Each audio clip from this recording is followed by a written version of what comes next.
izay hanatanterahako ny teny soa izay nolazaiko ny amin'ny taranak'Isiraely sy ny taranak'i Joda. Amen. Jeremia 7:30 ny andininy 4. Andriamanitra ry havana, tsy mba manao fampanantenana pokaty na fampanantenana sandoka tahaka ny ataon'ny karazam-piangonana samihafa miforona ankehitriny. Fa Andriamanitra rehefa mampanantena dia tanterahany teny. Ho anao izay miaina izao tenin'Andriamanitra izao zany, rehefa Andriamanitra mampanantena anao fa nafaka sy hamonjy anao izy dia tanterahany aminao zany. Indro avy ny andro hoy izy izay hanatanterahako ny teny soa izay nolazaiko ny amin'ny taranak'Isiraely sy ny taranak'i Joda. Tanteraka anie zany andro zany. Ny teny soa nolazainy dia ilay teny tamin'ny Maria Virjiny manao hoe arahaba ary ilainao soavina ny tompo momba anao. Zany ny teny soa avy amin'Andriamanitra. Tsy teny soa ho an'ny Maria ihany zany, fa teny soa ho an'ny taranak'Isiraely rehetra. Maria dia nisolon-tena ny firenen'i Israely, ka na dia ao anatin'ny faharatsiana sy ny mahatsinitsinina sy ny fahotana aza ny firenen'i Israely dia itenenan'i Jehovah Andriamanitra hoe arahaba ary ilainao soavina. Araban'Andriamanitra ny firenen'i Israely. Fa tiany io firenena io.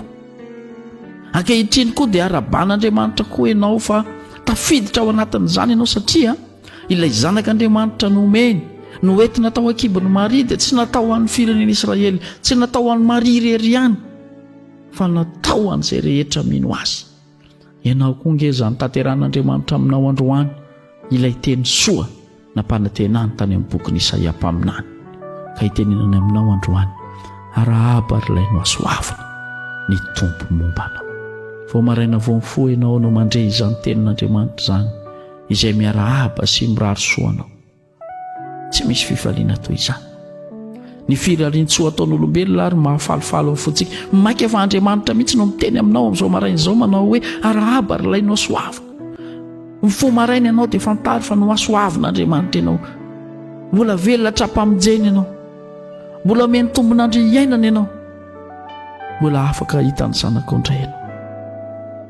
Fa raha tapitra tamin'ny alina no ny fiainanao, inona no azo atao? Tsy nisy famindram-potsonitra izany.